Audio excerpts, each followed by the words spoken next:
Well, Jurgen, a record-breaking day, biggest ever win against United. Mo Salah becomes the club's Premier League record scorer. What are your highlights of today's performance? First of all, it sounds like a day from another season. Like it doesn't fit really in this season so far. So even better it feels in the moment because it's so incredibly important for us. We need results. For results, we need performances, and tonight we got both. Super performance from the start. A super performance. All three of the forwards got 2 goals. How do you feel your understanding with Mo Salah and Darwin Núñez is developing now? Yeah, every day in training, every match day, it's getting better. And yeah, we just have to keep improving together and speak to each other like how everybody is running. And then at the end, I think it will be all right. Oh, it's a reality check. We didn't stick to the plan. We lose our heads, and we didn't do our jobs. And defense transition, and you know how good they are in transition. But we just not running with our opponents. We didn't track back, and that's really unprofessional. Are you angry about it, about that second half performance? Yes, definitely. I am surprised because I have seen the last weeks, months. A team what is resilient, what is determined, what is really had a winning attitude.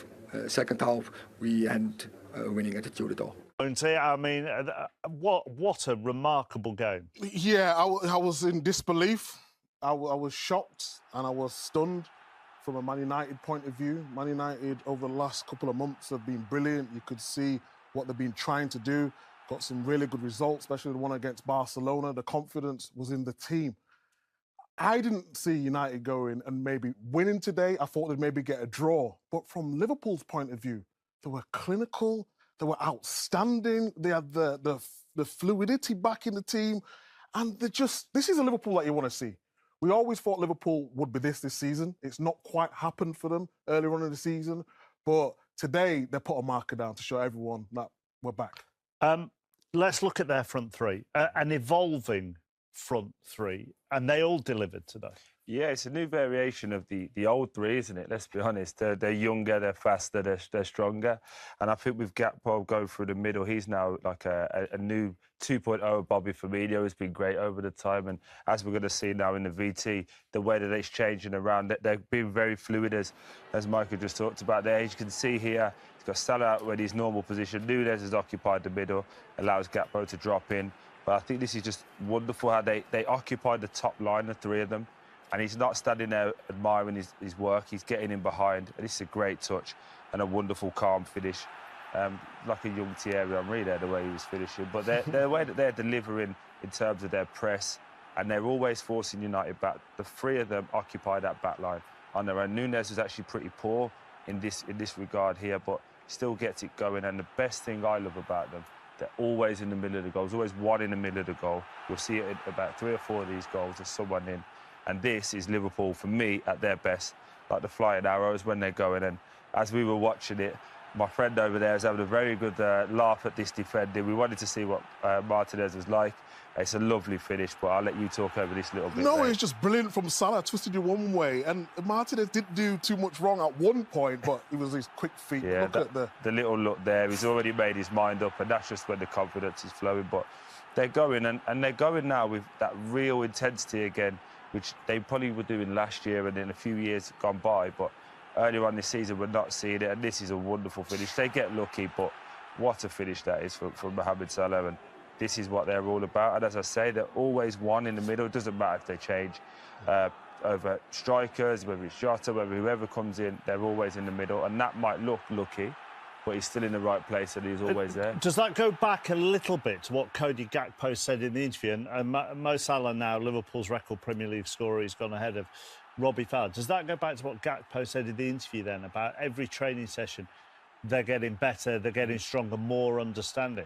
So whilst they have nominal positions, as long as one of them's always through the middle, they'll be all right. Yeah, and also you have to remember as well, Núñez and Gakpo are both 23 years old. Their ceiling is going to be through the roof. So it's a transitional period for Liverpool. Like a lot of clubs, Man City are getting used to Haaland, and it's all going to be changing. But when they get it right, they're like that, and they are frightening. They blitzed them in the second half, really. I mean, 6 or 7 goals in the second half. And yet in the first 45 minutes, you could see the signs? Yeah, there was no communication between Dalot and Anthony. At times, it was like they was playing with 10 men because Anthony wasn't doing his work at all down that side.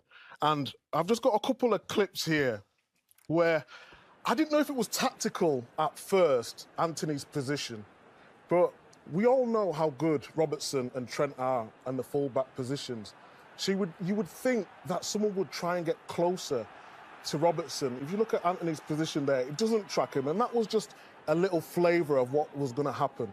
So he's 8 metres away here, and the ball's in here. Dalot has to go inside to protect the ball on that side and get in line with his back four.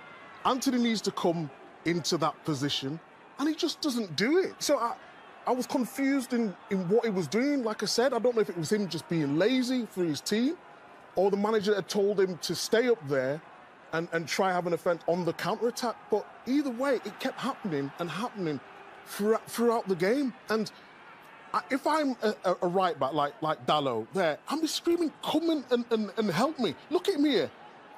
When Man United win the ball, look how quick Anthony is to run. And as soon as they lose the ball, he just walks. And I mean, we're talking about one of the biggest games for Man United this season. The biggest. And his position here, okay, if you want to press in that position, so when Man United win the ball back on transition, they've not even got an option for him to run in behind because he's 4 yards offside. What happens? The ball will come across, and who wins the ball? Robertson. It's 2v1. Dalot's out of position. Anthony, again, nowhere to be seen. Liverpool are on their attack. The next clip we're going to see is from a throw-in. And Troy, you wanted to talk about this one. Yeah, I just think when you're in this space, you're trying to press them in here. You got to go old school, go back to the basics, because you know what Trent can do. He'll switch the play. But you've got to get the shift here. Look where they're positioned. I'll do that. Make them go back. Make them play around you, not through you. And as you see here, very simply, no pressure on the ball. Everyone presses late. And it's a great pass, but it's not a difficult pass for someone of Trent's calibre. And now they're in again, and it's just time after time, they just kept leaving that left-hand side, and eventually you'll get put in. The way Anthony is set up here, he's got 3 options. If he goes into this position, he can go into midfield, he can go to the one behind him, Robertson, and he can go to Van Dijk. And that's his position he should be. It doesn't happen. But he's in no man's land. He's in absolute no man's land. And then what happens? It comes from the goal. Robertson goes in time, got the time to pick his pass. OK, Fred gambles. He shouldn't really be gambling, Fred. It should be more in this position, allow the ball to go to his feet, and then engage to the ball, runs in behind, and then it's a wonderful finish. It really is. But this is all in at 0-0, these clips that I was showing. It's not like it was 4 and 5-0 and he's chasing the game.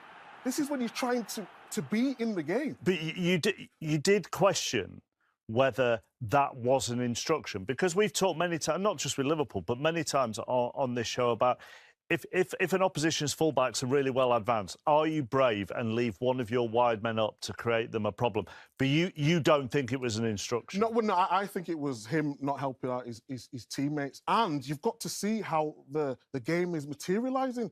If you know Robertson's getting all the joy down that side, just tuck in and help your teammates out. Can Manchester United write this off as just a freak result? Because the other way of thinking is there were some old characteristics that came back from some players in that game. Yeah, the only way you can say that is how the performances of next week. And I think if I'm Jadon Sancho, I'll be training this week going, hold on, he's not tracking back once here. So I expect to be playing this week. He didn't even come on. So I think it'll be all dependent on what they do over the next week or 2 weeks. But it's worrying signs if you're going to lose 7. I think for how they've been on when it was getting away from them, if they'd have stopped the rot and lost 3-0, you go, that's just a bad day. But I think the fact that it continued to carry on is a worrying sign. This is where you see character now. The only thing I would say in the game, Fernandes, who's the captain, is constantly waving his arms in the air. He needs to encourage his players, get some sort of structure. There was no leadership today, there was none today. But you get that. You can't win every game. But obviously today it was the way that the lost. I think it's a blip for Man United. Liverpool, going to Anfield's always a tough fixture for absolutely everyone. They'll bounce back from that. But I just think that it was the way it happened. Almost humiliation at time today. Just